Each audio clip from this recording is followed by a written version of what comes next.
Anda kembali menyaksikan Tapari Tausiah pagi hari bersama saya Rediasi Sehari dan tentunya Ustadz Zainuddin Sibali. Baik, kalau begitu kita lanjutkan ya mengenai golongan-golongan ya manusia yang di bawah naungan apa tadi Ustadz? Yang akan mendapatkan naungan ya. Allah Masya Allah, Allah Subhanahu Wa Taala di hari akhir kelak ya. Masya Allah. Ini Tabe dilanjut lagi, silakan. Lanjutkan sedikit tadi tentang bagaimana keadaan manusia. Jadi ada yang sampai dadanya, kemudian sampai lehernya, bahkan ada yang tenggelam karena keringatnya. Tentu tergantung dari dosa yang pernah dilakukan waktu hidupnya di dunia. Maka pada keadaan seperti inilah tentu kita membutuhkan pertolongan dari Allah Subhanahu Wa Taala. Membutuhkan naungan di mana tidak ada naungan yang bisa membantu kecuali Allah Subhanahu Wa Taala. Makanya seperti apa yang disebutkan tadi pada hadis Nabi Sallallahu Alaihi Wasallam, ada 7 golongan yang akan mendapatkan naungan Allah Subhanahu Wa Taala. Siapakah mereka itu?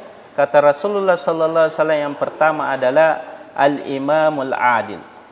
Apa itu al-imamul adil? Imam adalah pemimpin yang adil. Iya, pemimpin yang adil. Siapakah mereka pemimpin yang adil? Tentu pemimpin yang mengikuti perintah Allah Subhanahu Wa Taala, yang dalam ketaatan kepada Allah Subhanahu Wa Taala dan Rasulnya. Kemudian pemimpin ini yang menjalankan amanah yang diberikan. Tentu bagaimana dia melaksanakan tugasnya sebagai pemimpin untuk mensejahterakan masyarakatnya, ya, apa yang dipimpinnya. Inilah pemimpin yang adil. Dan salah satu keutamaan yang disebutkan oleh Rasulullah Sallallahu Alaihi Wasallam, ketika kita dipimpin seorang pemimpin yang adil, kata Rasulullah Sallallahu Alaihi Wasallam, ada 3 doa yang tidak ditolak oleh Allah Subhanahu Wa Taala. Apa itu Ustaz? Penasaran Ustaz. Iya. Apa dan itu? Di salah satu di antaranya doa yang tidak ditolak oleh Allah Subhanahu Wa Taala adalah doanya imam yang adil. Imam yang adil. Tentu kita berharap bagaimana nanti kita bisa dipimpin oleh pemimpin yang adil untuk mendapatkan keberkahan ya pada negara kita ini. Ya, negara kita ini. Kita berdoa kepada Allah Subhanahu Wa Taala supaya kita bisa diberikan oleh Allah pemimpin yang adil. Amin. Kemudian yang kedua, yang akan mendapatkan naungan dari Allah Subhanahu Wa Taala, di mana tidak ada naungan kecuali naungannya Allah Subhanahu Wa Taala, tidak ada pertolongan kecuali pertolongannya adalah Allah Subhanahu Wa Taala, adalah wasabun nasa bi ibadatillah. Seorang pemuda yang tumbuh dewasa dalam beribadah kepada Allah Subhanahu Wa Taala. Kenapa dalam hadis ini yang disebutkan adalah pemuda? Kata para ulama kita, karena pada usia-usia muda itu biasanya itu mereka senantiasa mengikuti hawa nafsunya. Ya, senantiasa mengikuti apa yang diinginkan. Ya, jauh dari Allah Subhanahu Wa Taala. Sehingga dalam hadis ini disebutkan dengan sabun, pemuda. Mungkin bisa kita lihat di sekitar kita pada saat sekarang ini, bagaimana dengan anak-anak kita, para pemuda-pemuda kita yang dalam pergaulannya itu yang sibuk dengan perkara dunia, sampai meninggalkan perkara akhirat ya, seperti itu. Lebih mementingkan ini dunianya, Ustaz, ya. Mementingkan dunianya, yang hanya sibuk dengan HP-nya, main game, sehingga meninggalkan yang menjadi kewajibannya. Walaupun mungkin dekat dengan masjid, tetapi ketika dia main game tidak menghiraukan panggilan azan.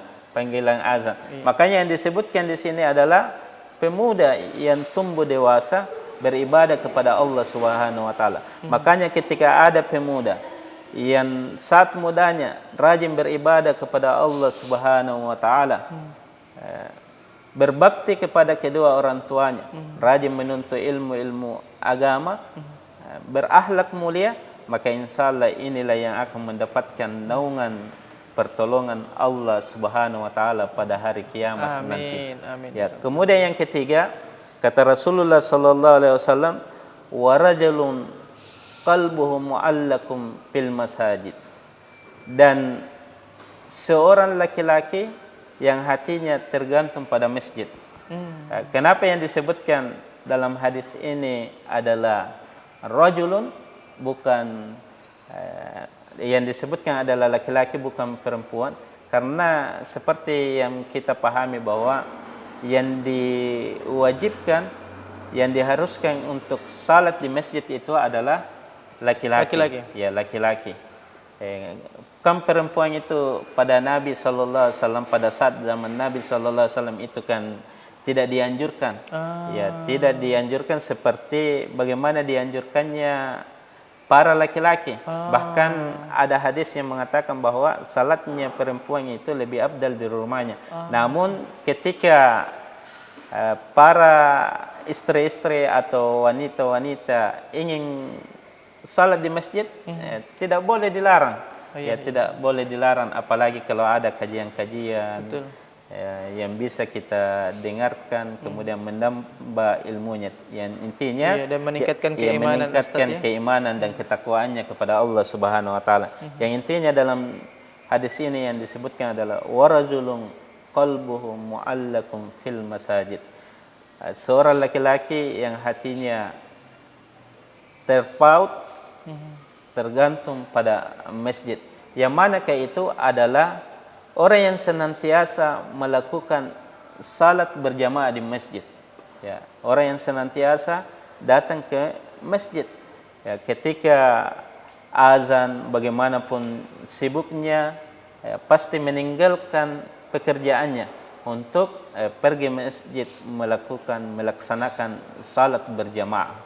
Ya, mungkin seorang petani yang sibuk menanam di sawahnya, bekerja di sawahnya, seorang pegawai yang sibuk di kantornya, guru sibuk di sekolahnya, para pedagang, penjual yang sibuk di toko dan pasar-pasar, tetapi ketika